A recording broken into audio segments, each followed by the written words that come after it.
Single detail you need to know about this rapidly unfolding case. Stay with us tonight. Also, the Economic Community of West African States, ECOWAS, orders immediate activation of standby force in Niger after the sub-regional bloc held a meeting in Abuja earlier today. We speak to sources close to the meeting tonight. Also, the National Disaster Management Organization, NADMO, issues a flash flood warning to residents in and around the northeast region of the country, cautioning them to be ready to move to higher grounds following floods earlier today. We have all the videos of this rather unfortunate incident, the flooding earlier today in that part of the northeast region. We have NADMO joining us and some exclusive videos as well of the level of devastation as a result of this floods here on Ghana Tonight. Also, we're just getting information coming through. The International Monetary Fund has also been responding to the Bank of Ghana losses. We'll tell you about it. Connect with us. We're very, very interactive. The hashtag is Ghana Tonight on Facebook and Twitter. Let's get talking.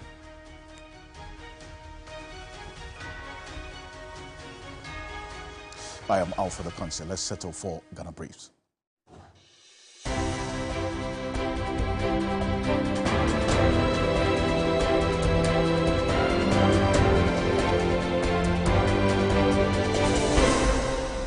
The Office of the Special Prosecutor has confirmed seizing over 2 million cedis and $590,000 from the residence of former Sanitation Minister Cecilia Dapa. The revelation was captured in court documents filed by the Special Prosecutor seeking to affirm and prolong the freeze of assets of the embattled former minister. The U.S. ambassador to Ghana, Virginia Palmer, says Ghana will send a wrong signal to investors if it goes ahead to pass any laws that discriminate against the LGBTQ community. Ghana's anti-LGBTQ bill is at the consideration stage to, among others, criminalize the promotion, advocacy, funding, and acts of homosexuality. Ghana is a very welcoming, tolerant society. Lots of interreligious harmony, a lot of interethnic harmony, and that makes Ghana strong and stable and attractive for investment. I hope it stays that way with regard to the LGBT community. And again, there's money to be made. You know, the color of your money is green or red if it's Ghanaian. That Ghana is less welcoming than I'm telling people that it is now. ECOWAS has ordered the activation of its standby force. The regional bloc, after its extraordinary summit in Abuja, indicated that all options, including the use of force, remain on the table to restore constitutional order in Niger.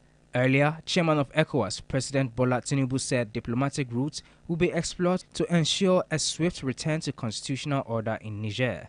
Niger's military junta had defied an August 6 deadline to step down and return the country to constitutional rule. The junta instead closed Niger's airspace and vowed to defend the country against any foreign attack. Onion prices in Bogatanga and Binduri have increased due to the Niger coup, causing over 40 trucks to get stuck at the borders. Marketers predict a drastic shortage of onions in September if the situation in Niger remains unchanged. And they also farm and kept it, so they're set at a very high price, because if they also can't afford to buy and then they seize, but and they seize too expensive. The seed uncle 2,000. So when you don't sell it and buy the seed, so that's the situation now. To affect us. Even normal farm and farm Burkina will farm, but still it will be sorting. So farm then we don't even know where they are going to get onions to prepare.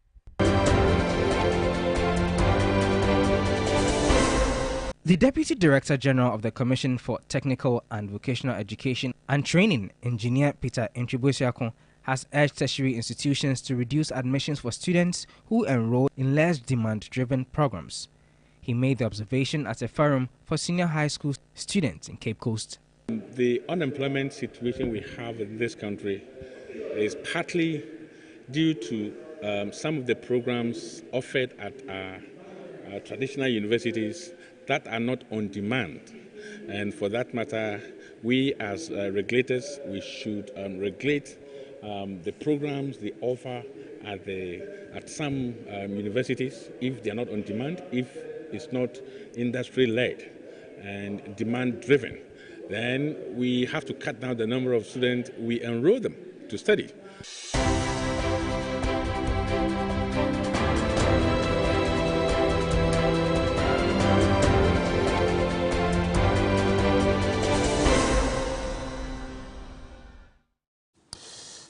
Well, you can find more news on 3news.com. Make some time and visit 3news.com. There's a story we're following quite closely and is developing as well. The Northeast Regional Secretariat of the National Disaster Management Organization, NADMO, has given an advice to the population around the Northeast region to be on the alert and be ready to move to higher grounds following the flash floods that occurred this morning. The videos you are seeing are from some of our viewers in this particular area, the Northeast region hit by the floods.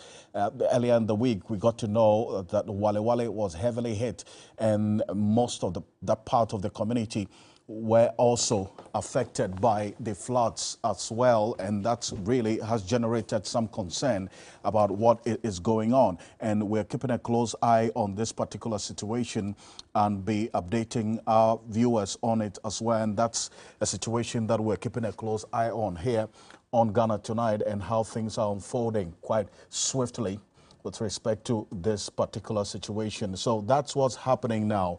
And then also the issues relating to the flooding in Wale Wale. And we would get some details on that shortly here on Ghana Tonight. Remember, we're also live on TV3 Ghana on Facebook, DSTV channel 279. We're all across the world on 3news.com. And that's what's happening right now in the area. And we'll be connecting with the National Disaster Management Organization, NADMO, shortly.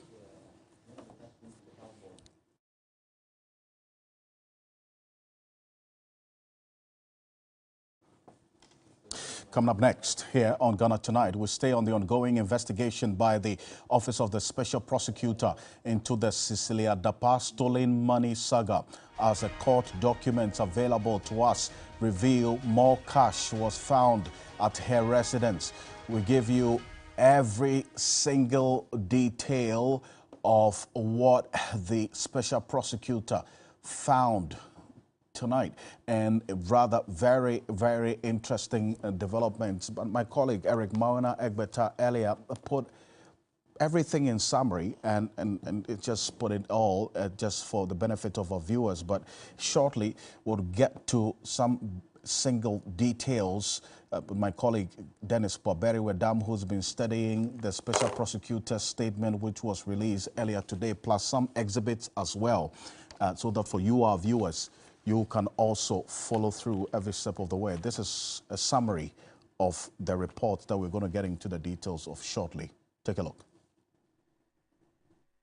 As confirmed by court documents, the Office of the Special Prosecutor has frozen the account of former Sanitation Minister Cecilia Dapaah. What is becoming evident is that all 7 accounts belonging to the former minister, with both Societe Generale Ghana Limited and Prudential Bank Ghana Limited, have significant amounts of money which cannot be touched or accessed by the former minister.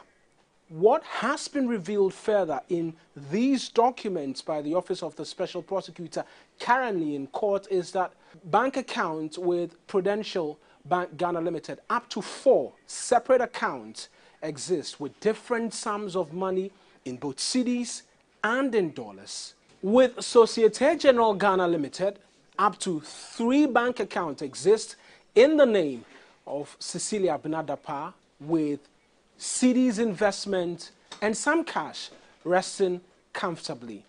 What the court documents further confirm in relation to ongoing investigation by the Office of the Special Prosecutor is that the search at the 3 residential homes of Cecilia Dapaah in July of this year indeed discovered a lot more cash.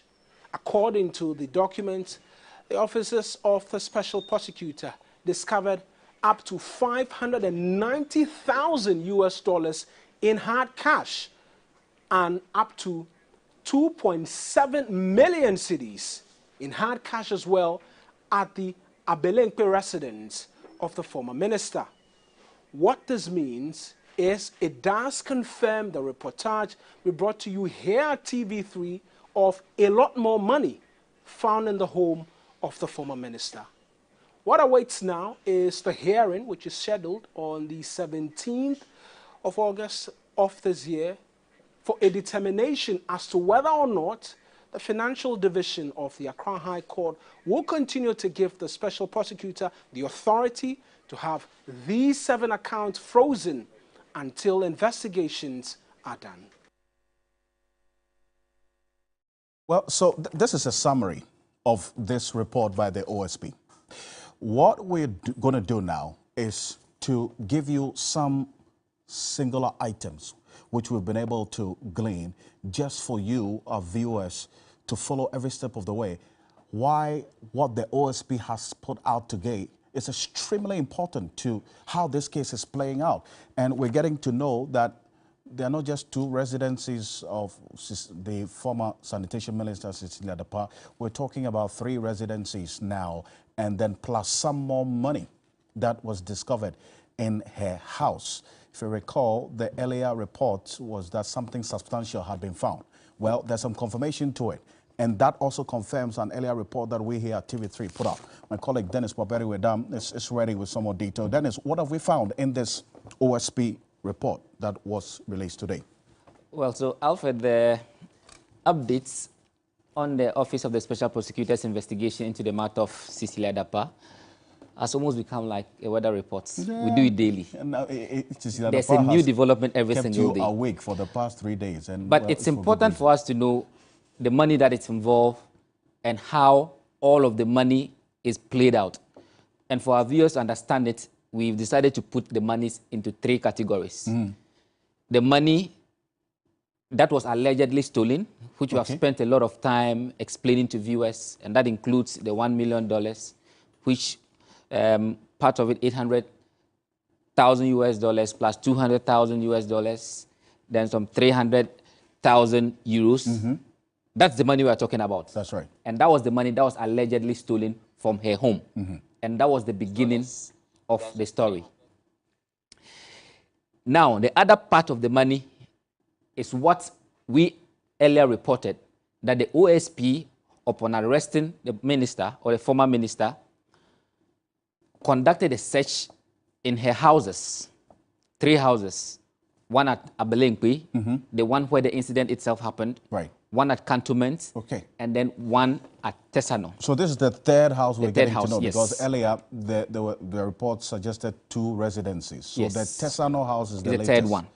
Okay. So upon being arrested, put under investigations for corruption and corruption-related offenses, the search revealed that some $590,000 was found in the residence, the one at Abelenkwe. Then there too, there was another 2,730,000 Ghana cedis also found at the same residence. I see.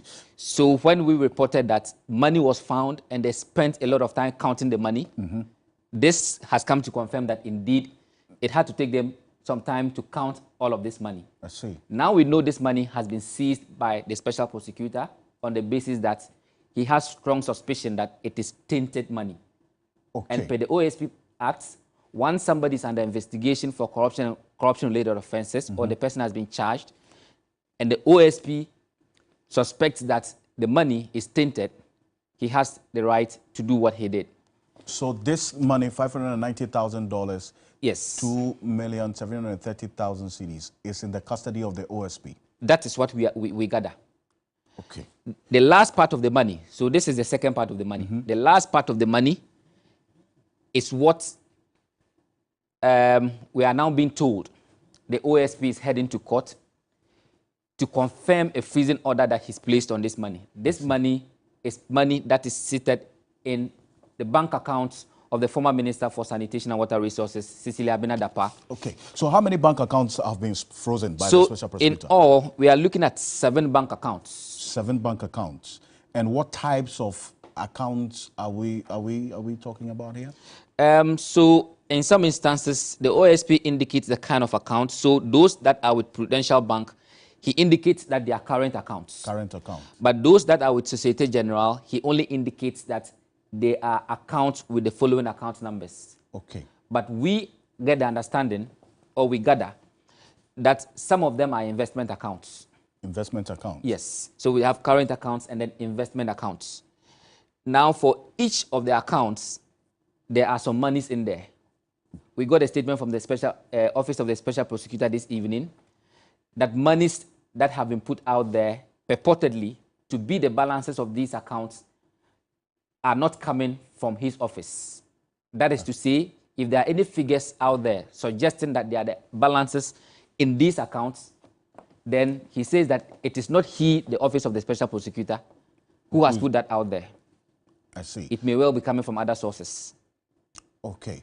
But there's some confirmation that there's some money in there. That's why he's actually even gone ahead to want to freeze it and gone to court to extend the period of the freezing of these accounts, correct? Yes. So when you look at the processes that the OSP filed before the court, you would see in the affidavit in support, which has been signed by one of the state attorneys, that they believe, from all the circumstances, that the money in this account, together with other monies that they have seized from her house, are subject of investigation considering the circumstances.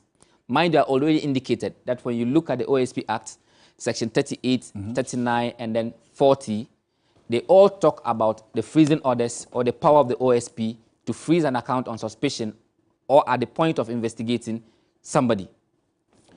Now we're already been told, as far back as 24th of July, Cecilia Dapa was put under arrest. She was granted bail. Investigations had started. So it presupposes that then the account had to be frozen. But he has within 14 days to apply to the court to get that freezing order confirmed. I see. But we are now getting to know that these 14 days, there probably might be some calculation going on, because the date for the hearing of this case is what? The 17th of August, which is next week, Thursday, exactly a week away from today. Yes. And that 14 days, if you're doing the calculation from the 26th to the 17th, how will that play out, Dennis? So what it means is that you look at the day that the freezing order directed by the OSP took effect. So when you look at the affidavit, you would notice that the freezing order took effect on the 26th of July. Because when the OSP wrote the letter to the banks, which we have copies of, it indicated that it took immediate effect. And the letter was dated the 26th of July. So from 26th of July all through to the 8th of July, where the processes were filed, and then the hearing will be on the 8th of August, where the processes were filed, that's just 2 days ago, and then hearing will be on the 17th of July. It may well be outside of the 14 days. Now, many are asking the question because we have been here before, at a point where somebody's account was frozen, only for us to learn later that the person was able to do transactions because the processes that were supposed to be followed so that the person would not touch those accounts were not duly followed. So that's the reason many are asking those questions as to whether the OSP can secure the accounts for as long as the process of getting that freezing order confirmed gets to that point. Thank you for taking us on a journey of how this case has obviously played out over the last few days gone by. The evolution really, really fast. A former United Nations Senior Governance Advisor, Professor Bafo Ajimendia, is joining us on Zoom. Prof, thank you so much for staying up to join us here on Ghana Tonight. First of all, I mean, you've described this Cecilia Dapa case as a tragedy for government and the nation. What are the specific governance issues that comes up with all what we have just been showing? Well, it's because the whole nation, we're facing hard time. Our economy is not the best. That is an understatement in itself. Our economy is creeping. A lot of people are afraid that the economy might even collapse. And the government is making efforts that people don't see much about. And everybody's complaining about the inflation rate, and in the midst of all that, if it comes out that a senior public official is able to keep so much money in the House. And now we are hearing even additional, we have additional information about perhaps more money in bank accounts and all. That really is a tragedy. That's why I said so. You know, first, there's a high public perception of corruption in this country. Of course, that is not new in itself. But I think under this government, the public has not seen any substantive statements and policies towards addressing corruption.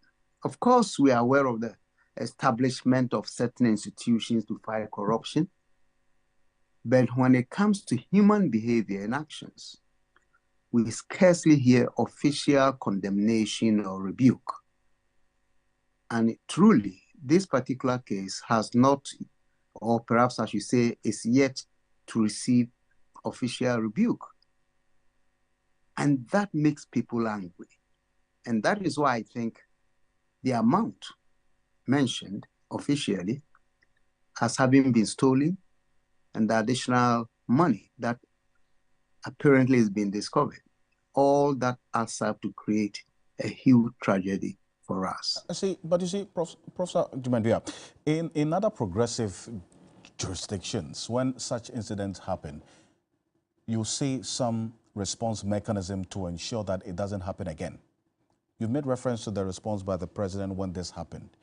We would have seen amendment of laws to make it stronger, or the instituting new laws, or as to strengthening systems. All of that is not happening. What we are seeing is a lot of talk and some defense of what has happened. And then another scandal happens. Then it goes on and on and on. What has to change? Precisely. You see, when governments, and not only this government, I remember previous governments saying the same, oh, we have created this institution, we have done this. But institutions by themselves do not work. It is the kind of people you put in charge of institutions that make institutions work, at least to our satisfaction. So that for me is not the answer. And even if that's an answer, it's a partial answer. What we need to see is action by government against those who are found to be corrupt.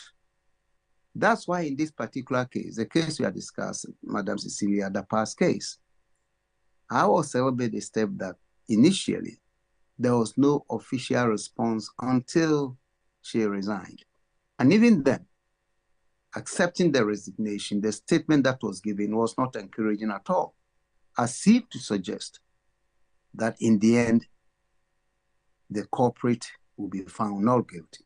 And that didn't sit well with many Ghanaians. It didn't show some kind of urgency and seriousness on the part of government regarding corruption or theft cases. Of course, we are yet to get a verdict from the courts, if in fact the case goes to the court, for us to know whether he is guilty or not. But at least, as I like to say, the optics alone should have informed the government to take a more strident position in terms of statements in distancing itself from such an action, even before she is declared guilty or not guilty. And that lethargy on the part of government in responding to cases of corruption and creating impression as if such cases are needless or they are not true and all, tends to reinforce the public perception that, in fact, perhaps very senior officials condone such actions or such practices.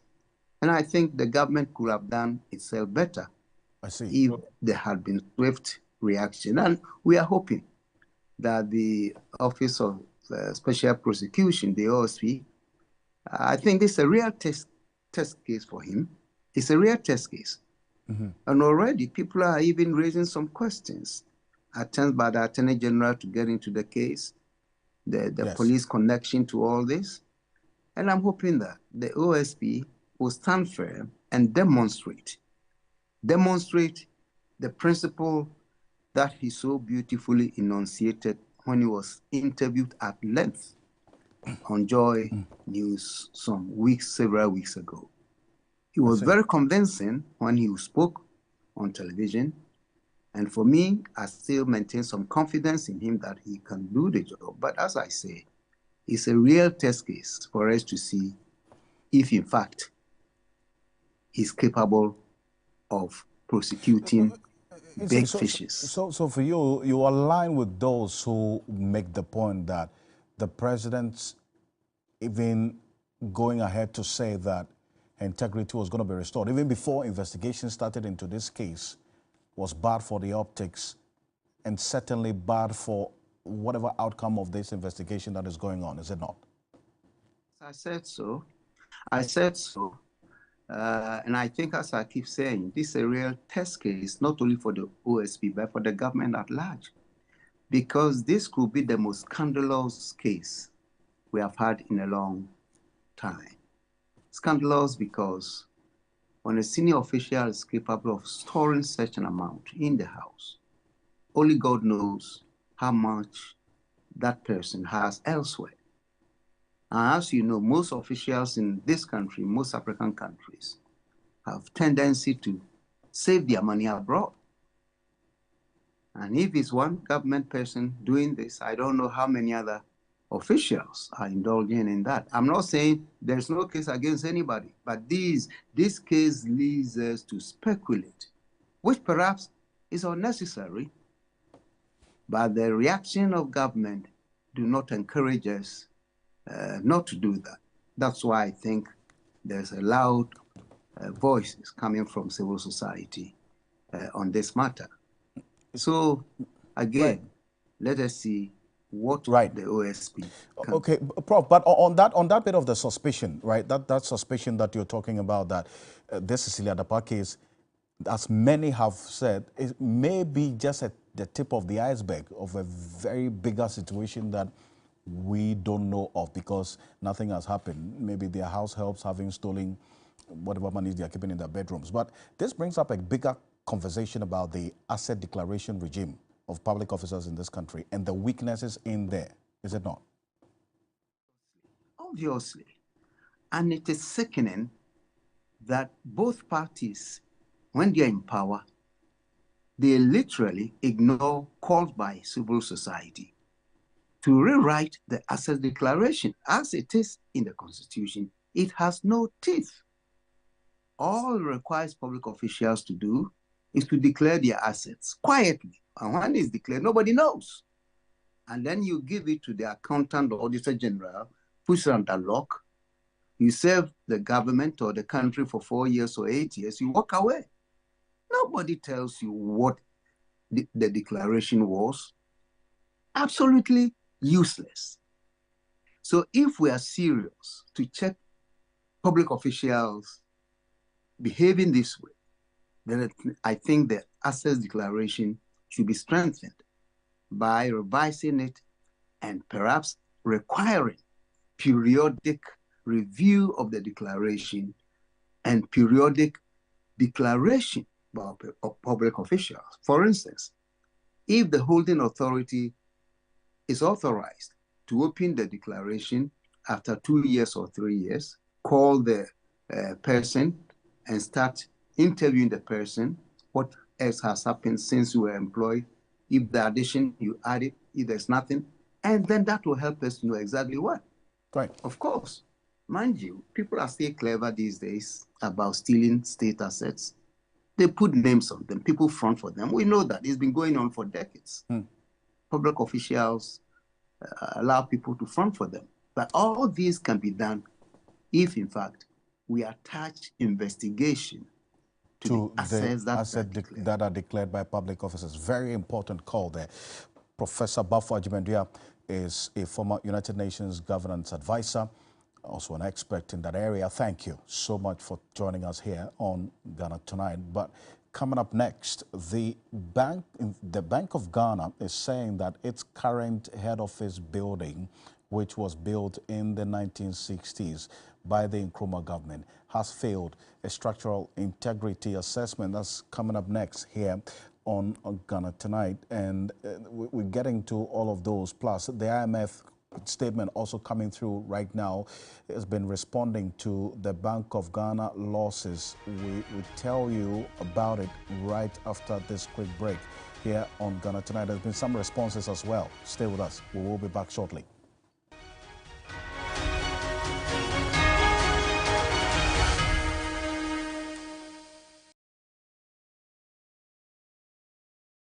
Ladies and gentlemen, we're going to demonstrate to you the superior properties of Flamingo paint as compared to other paint brands on the market. We take equal quantities of Flamingo paint and this ordinary paint. We then dilute them with water. And now, let the test begin. The gentleman on the left is going to apply the ordinary paint, and the gentleman on my right will use the Flamingo superior paint. As you can clearly see, Flamingo has the obvious better hiding. Furthermore, Flamingo has painted a much larger area. You know, one bucket of Flamingo paint is equal to several buckets of any other paint brand on the market. Flamingo paint is made with superior formulation to give superior durability, superior hiding, superior coverage. Flamingo paint, simply superior. Hey, Ojam, you're looking good, oh my friend. Is there something you're not telling me? Yes, I'm feeling very good and strong. What is the secret? It is not a secret. My farmer used Yara Miller Activa on me 2 weeks after planting. This boosted my growth. Then after, he used Yara Bella Sulfan as top dressing when I was at knee length. My goodness and strength is because of Yara Miller Activa and Yara Bella Sulfan. Yara fertilizers are tried fertilizers that are readily available for plant upkeep and do not over-acidify the soil. Yara fertilizers also contain micronutrients such as zinc, boron and manganese, which aid in yield and crop quality. If you want to look good like me, then your farmer must go for Yara fertilizers. They are available in accredited agri-input shops nationwide. For more information, call 0308 251 060 or visit our webpage at yara.com.gh or Facebook page. And there is more. Yara retailers can also benefit from selling Yara products by just downloading Yara Connect app and scanning QR codes on the Yara sack at the point of sale to earn rewards. Use Yara fertilizers for better yield and quality produce. What does winning mean to you? For Yao, it's seeing the joy in his mother's eyes after he provided her with a state-of-the-art kitchen to cook her signature Unapo Jollof. It's a mega win. For Ajua, it's turning her passion for photography into a successful career while providing her children with the best education possible. It's a mega win. For Kwame, it's becoming his own boss and starting his music business. It's a mega win. Whatever winning means to you, Mega 6 Lotto can help you achieve it in grand style. With only 49 numbers to choose from, the odds are always in your favor. Play with as little as 2 Ghana cedis for a chance to win millions of cedis every week. Download our Android and iOS apps. Dial *266# or visit mega6lotto.com to make a mega impact on your life and the lives of others. Mega 6 Lotto. Mega winnings, mega impact. The Mega 6 Lotto is regulated and monitored by the NLA. Everybody knows Acrobato. And if you know Acrobato, it means you know M-Punch Homeopathic Clinic. M-Punch Homeopathic Clinic is my pillar. Let's hear what others are saying about M-Punch Homeopathic Clinic. Who will be careful M-Punch one? Chesena me ankasa me period na say problems wom ntina ma wo ho idea ma me papa chesena nya asem ketewa na me coin point no mo hwe me modam no mo hwe bibia na so mo medro me fire no ene ma won kra me enu foforo kwa na mkwan mu a eba and everything yourself me ma me no adwodwo eda ho a wontumi nante ene ne ko end point o mama no nura ene ne ho idea watimi asori anante. That's end point for you. Papa Roberto, hello. Hey, ohwehwe what che? Okay. A free bra wo di end point what dance am me call you no me Joseph sema na enkoyie e paso na my emre nyina na magina sebema na me be fie for there e ho na nyina jaresa. You heard everything. I have secret. M-Punch is my secret. M-Punch Homeopathic Clinic. I'm free. Manga wego. Mekobuno. This week on Ghana's Most Beautiful, join the contestants as they embrace the celebrations theme. Be ready to be inspired, moved and captivated by their heartfelt performances, paying tribute to Ghana's vibrant cultural celebrations that define its heart and soul. Mama yakagbaphone call na dada. Don't miss this extraordinary celebration live on TV3 this Sunday at 8 p.m. Eviction is looming. Keep your contestant in the competition by dialing *713*13# to vote or download the TV3 reality app to vote. GMB 2023, Ghana's beauty, Africa's pride. GMB 2023 is sponsored by Gino Tomato Mix, GTP, Techno Camon 20 Series, AT, Pepsodent Charcoal and Lemon Infused Formula and Pepsodent Natural Herbal Formula, Geisha Moringa and Geisha Black Soup, Key Soup, Bell Pack Tissues, Sankofa Natural Spices, Vitamilk, Deluxe Acrylic Paint, Nescofa Blood Tonic, Heaven Black Mosquito Spray and Coil, Enapa Foods, Freedom from Casapreco, Frutelli Calipo, Duffy's Health and Beauty, Obuasi Bitters, Nubuna Womwankasa, Dragnet, Top Choco, Global Wings Travel and Tour. Makeup was done by House of Tara.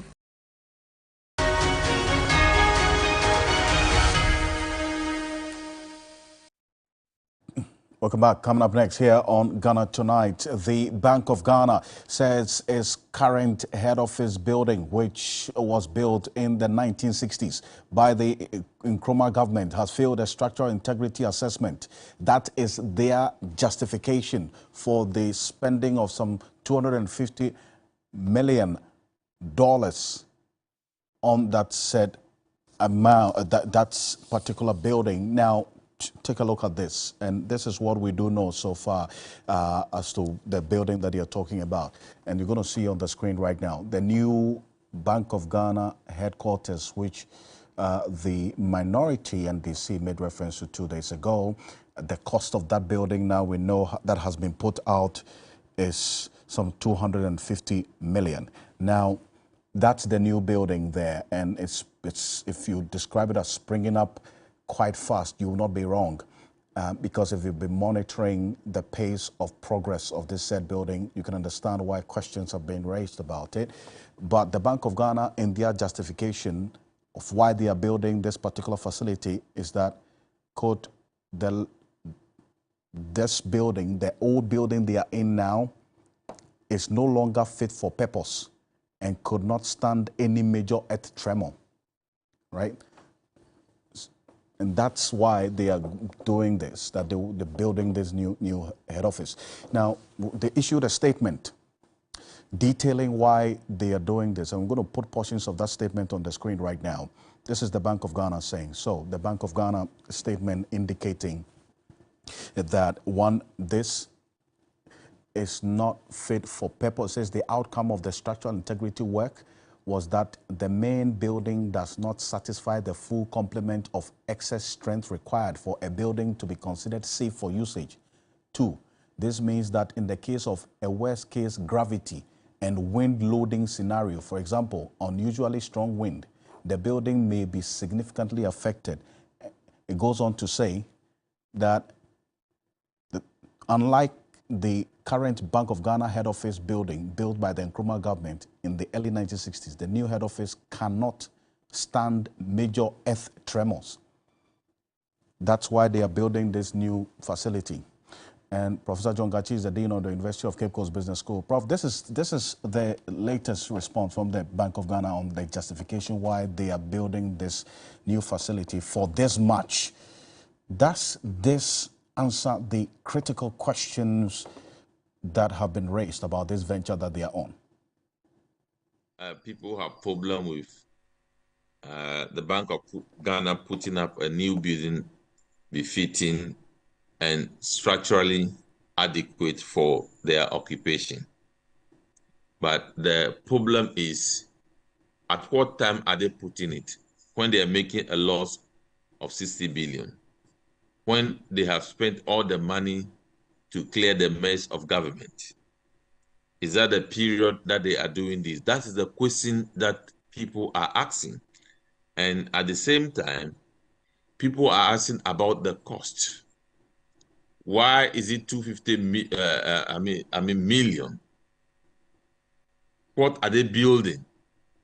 So it is their duty to explain those things. So it's not as if people are saying that the building of Bank of Ghana, you cannot build. No.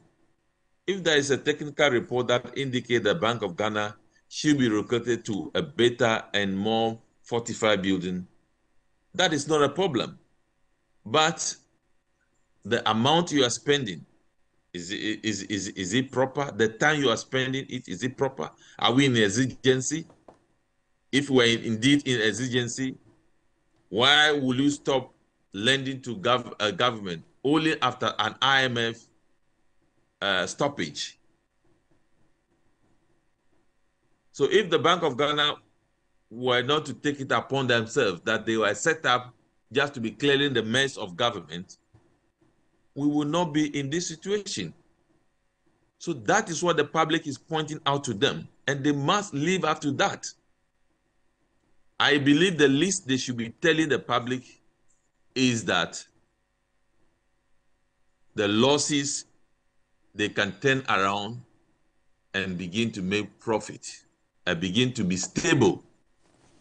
As we are speaking, the Bank of Ghana needs capitalization.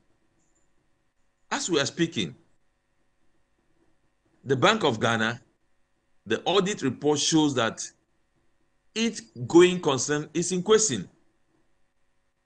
But they are saying that they have what they call policy solvency. That financial insolvency is not a problem. That they have what they call policy solvency. The time that this crisis started, we're having exchange rates of 6 cedis to the dollar. What do we have at the exchange rate few months ago when the audit was conducted? Inflation. When the crisis started, when was inflation? Inflation was near single digits. But it rose up to 54%. Now it is 43%. All right. Professor Gachi, and thank you, because you made reference to the other aspects of this statement and the explanation or justification for this over 60 billion cedis loss in their books as at the end of 2022. There is a development now. The IMF has spoken. Let's go onto the IMF website right now. This is what is there. This is what the IMF has published with respect to why the Bank of Ghana incurred losses from the authorities' domestic debt exchange and what are their implications. What you're seeing on the screen right now is live on the IMF website. The Ghanaian authorities' domestic debt exchange is a key element of their plan to restore macroeconomic stability and public debt sustainability. The Bank of Ghana is participating in the DDE to share some of the burden the DDE places on government debt holders, along with banks, other financial institutions, pension funds, and individuals. So look at the number of people, in fact, the categories of persons and institutions that are affected by the DDEP. And that should tell you the quantum of impact and the extent of this DDEP we're talking about. Pension funds, individuals, other financial institutions, banks, and now the Bank of Ghana. The IMF says the loss the BOG incurred in the process has contributed to reducing its net equity to a negative value. Importantly, however, this does not prevent the Bank of Ghana from fulfilling its policy mandate and ensuring inflation gradually returns towards its 8% target. Indeed, central bank income is expected to be sufficient to cover monetary policy operational costs, and that's what Professor Gachi made reference to. The BOG's net equity is expected to improve significantly over the time and eventually return to, let's say, positive territory. And they have actually gone ahead to caution the Bank of Ghana, highlighting the importance of upholding its policy mandate despite the financial setback experienced in the fiscal year 2022. So they have charged the Bank of Ghana, regardless of this, to tame inflation and that this over 60 billion cedis loss is not an excuse to shirk its policy mandate. So that's coming from the IMF, and that's what you see there published on the IMF's website. When you go on there, you would get to know the details of the put there. Professor Godfrey Bobkin is a professor of finance at the University of Ghana. He had also something to share with respect to this point that the IMF has made in response to what's happening at the Bank of Ghana. Take a look. Law is made for others. Okay. And therefore, in terms of how we respect the law, has some kind of levels. And I agree with our senior economist here. I respect him a lot. It was very clear to me from the third quarter of 2021, and if you check the trajectory, you will see that our posture changed how we saw government and government policy, especially from the third quarter of 2021. Our conclusion, I wasn't the only person, together with the money guys, Bryce Simmons and the others, that look, Ghana was heading dangerously, that something needed to be done. Okay. And we felt that the optimal time for us to have reached out to the IMF was actually from the third quarter of 2021. You want to look at the fiscal vulnerabilities. You want to look at the measures you had put in place. You want to look at how we monetized COVID, right? I'm saying that we commercialized the virus. Okay, so the abuse and all of that, coupled with 2020 election, it was very clear. And more so because we had been there before. You look at how we operationalized the 2012 election and the fiscal deficit after the 2012 election. The deficit was more than 12%, around 12.1%. The current account deficit was in double digits, right? In fact, this money printing didn't start today. It didn't start today.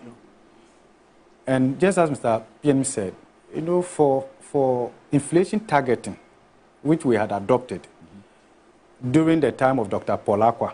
Okay, unofficially, we started inflation targeting March 2002, officially 2007. That's Professor Godfrey Bobkin there. You find more of it on 3news.com. And that was at the 3 Business TV3 Leadership and Economic Forum organized yesterday, and you find more of it on 3news.com. Coming up next, the Economic Community of West African States, ECOWAS, has ordered immediate activation of standby forces in Niger after the sub-regional bloc held a meeting in Abuja earlier today. We have our sources close to this meeting earlier today giving us indications of what next.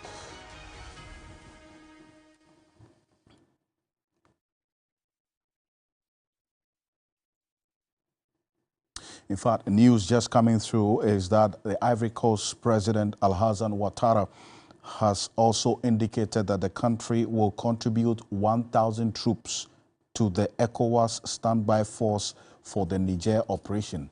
That is what is just coming through minutes ago. And this also has been a question that many have been asking, that would it be prudent for President Akufo-Addo to commit Ghanaian troops to this Niger situation. Now, the likes of also Johnson Esedu Nketia, the chair of the NDC, has been sharing his thoughts on this. Now we know the Ivory Coast has committed troops, but about Ghana, this is Johnson Esedu Nketia. Take a look. A reckless experiment. We shouldn't go for military intervention now. They should look at the military interventions all over the world and tell me the end state. So I don't think that we should rush into any military intervention. We should be looking for the causes of these military interventions and address them.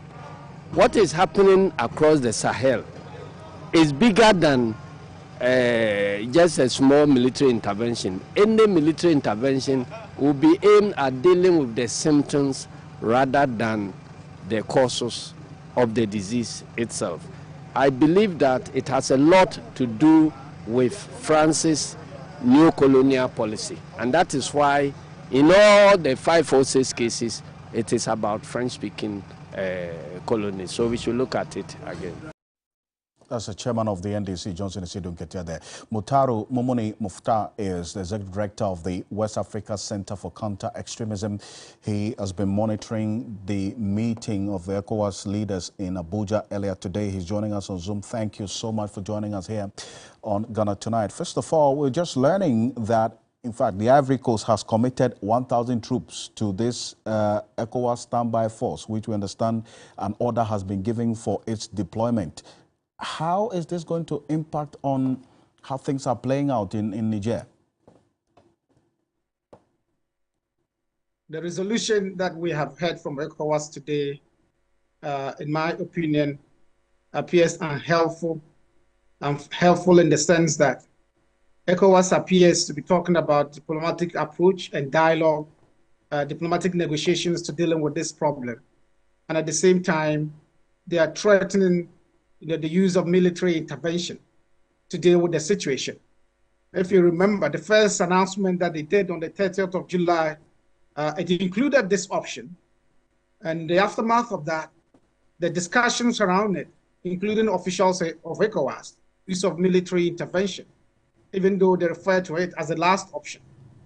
And so for me today, it appears they have escalated the challenges relating to dealing with the Nigerian situation by emphasizing the use of military approach to dealing with the situation. They have gone beyond just generally saying they would resort to military approach to actually asking for the immediate activation of the ECOWAS standby force, which in my opinion does not help in terms of negotiations and dealing with the military leadership in Niger. And so we need to look at it, walk away from this path of threat and the use of military intervention as a threat to get the military leaders to succumb to the directives of ECOWAS. Otherwise, this is not going to be helpful in terms of the negotiations that they are seeking to have with the military leadership in place. I see, but then there is also that other concern about how especially this decision would also influence the posture that the military leadership in Niger will take, because we're learning also that the military leadership in Niger declined a meeting with a delegation of ECOWAS, United Nations, and the AU earlier in the week as well. So what has to give for some kind of trust to be developed so that they can even have a meeting with a delegation from the United Nations, which you are not even given a hearing to? Everything wrong with the inclusion of the option of the military intervention. And so clearly, if you're dealing with a party that on one hand, you're asking for negotiation or dialogue, a peaceful process to resolving the situation, and at the same time, you are threatening the use of force, it does not feature the element of good faith and trust in the process. Yesterday, we were monitoring, our system was monitoring what was going on in Niger, and our intelligence picked up the fact that there was a flight from Abuja destined, to land in Niger. They got into Niger, but did not get permission to land. And so late morning, they spent some time within the airspace of Niger, and they were, made to return back to Nigeria. And this is not the first time they had refused to meet with a delegation made up of ECOWAS, AU, and UN.